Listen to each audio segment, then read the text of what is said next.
안녕하세요. 오늘 저희는 신현식 작가의 배려 중 일부를 통해 요행을 바라는 마음과 노력을 통한 행복. 이 누구나 공감할 만한 주제를 좀 더 깊이 파고들어 보려 합니다. 살면서 운 좋게 뭔가 얻었으면 하는 생각. 다들 한 번쯤 해보셨죠? 저희가 오늘 이 글을 통해 당신과 함께 탐색해 볼 목표는 명확합니다. 왜 꾸준한 노력이 일시적인 행운보다 더 깊고 또 지속적인 행복과 성취감을 가져다 주는지, 그리고 문득문득 찾아오는 요행에 대한 기대를 어떻게 바라봐야 할지, 네, 함께 고민해 보는 거죠. 자, 그럼 이 흥미로운 내용을 함께 살펴보겠습니다. 이 글에서 주목할 만한 점은요. 시작부터 강렬한 대비를 보여준다는 겁니다. 요행을 바라는 사람들은 대개 허황된 마음에 들떠있는 사람들이다라고 좀 꼬집으면서 동시에 노력을 통해 이룬 행복은 쉽사리 사라지지 않는다고 단언하죠. 뭐랄까, 인간이라면 누구나 가질 수 있는 쉽게 얻고 싶은 그런 욕망이랑 실제 삶에서 가치를 만들어가는 노력 사이의 어떤 본질적인 긴장감을 딱 건드리고 있어요. 네, 그 지점이 참 흥미롭네요. 듣고 보니 확실히 노력 없이 얻은 것과 땀 흘려 얻은 것 사이에는 그 감정적인 무게감 자체가 다른 것 같아요. 당신의 경험은 어떠신가요?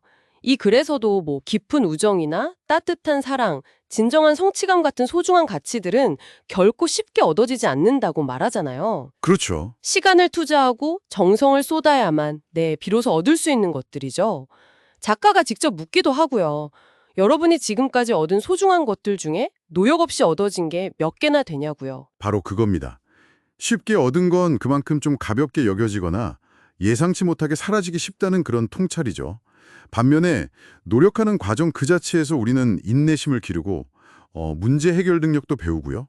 무엇보다 해낼 수 있다는 그런 깊은 자신감을 얻게 됩니다. 이건 단순히 결과물을 얻는 건 이상의 의미예요. 그 과정 속에서 내면이 단단해지는 경험이죠.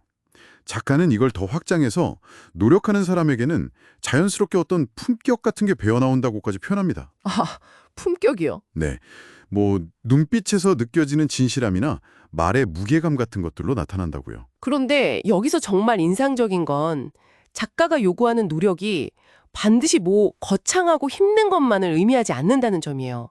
오히려 작은 것부터 시작해서 꾸준히 노력하는 습관의 중요성을 강조합니다. 예를 들어 매일 책을 딱 한 페이지만 읽는다거나 주변 사람에게 감사 인사를 한 번 더 건넨다거나 가족에게 따뜻한 말을 건네는 정말 아주 사소해 보이는 실천들을 제시하죠. 네, 맞아요. 이런 작은 행동들이 쌓여서 결국 삶 전체를 풍요롭게 만든다는 메시지가 참 와닿습니다. 근데 이런 작은 실천들이 어떻게 큰 변화로 이어진다고 보는 걸까요? 그건 아마도 자기 효능감하고 습관의 힘? 이런 것 때문일 겁니다. 작가가 제시하는 것처럼 아주 작은 목표라도 꾸준히 실천하면 나도 할 수 있구나 하는 그런 성공 경험이 쌓이잖아요. 네네. 이게 바로 자기 효능감이죠. 그리고 이런 작은 성공 경험들이 반복되면 노력하는 것 자체가 더 이상 부담스러운 일이 아니라 뭐랄까 자연스러운 습관으로 자리 잡게 되는 거고요. 거창한 목표 앞에서 좌절하기보다 매일의 작은 성취를 통해서 삶을 긍정적으로 변화시키는 그런 동력을 얻는 거죠.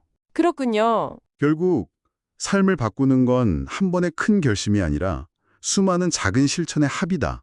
이런 통찰을 주는 것 같습니다. 그렇다면 요행을 바라는 마음 자체는 완전히 버려야 하는 걸까요? 사람은 누구나 좀 더 편하고 쉽게 가고 싶은 마음이 들 때가 있잖아요. 아니면 이 글은 좀 다른 관점을 제시하나요? 중요한 질문입니다. 이 글의 핵심은요. 요행을 바라는 마음 그 자체를 죄악시하거나 완전히 부정하라는 그런 메시지는 아닌 것 같아요. 그보다는 요행에만 의존하는 태도를 경계하라는 것에 좀 더 가깝죠. 의존하는 태도요? 네, 복권을 사거나 좋은 기회를 바라는 것 자체는 자연스러울 수 있지만 그게 내 삶을 이끌어갈 어떤 주된 동력이 되어서는 안 된다는 겁니다.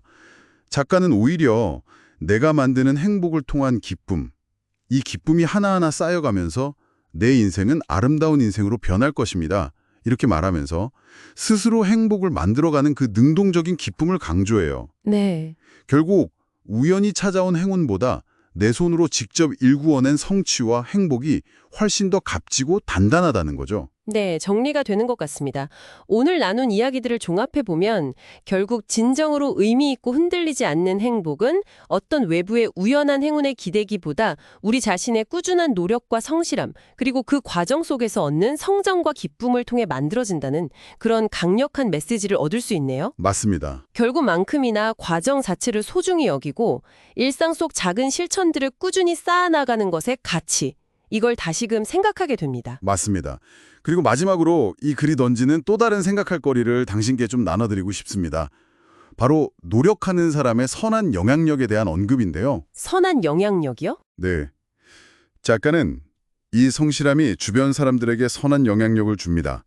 더불어 함께 살아가는 아름다운 세상을 만들게 됩니다. 라고 말하거든요. 당신의 작은 노력과 꾸준함이 단순히 당신 개인의 만족과 행복을 넘어서서 당신 주변의 사람들, 그리고 당신이 속한 공동체에는 또 어떤 긍정적인 파장을 일으킬 수 있을지 한번 상상해 보시는 건 어떨까요? 노력의 가치는 어쩌면 나 자신을 넘어 더 넓게 퍼져나갈 수도 모릅니다. 오늘 저희와 함께 이 깊이 있는 성찰의 시간을 가져주셔서 감사합니다.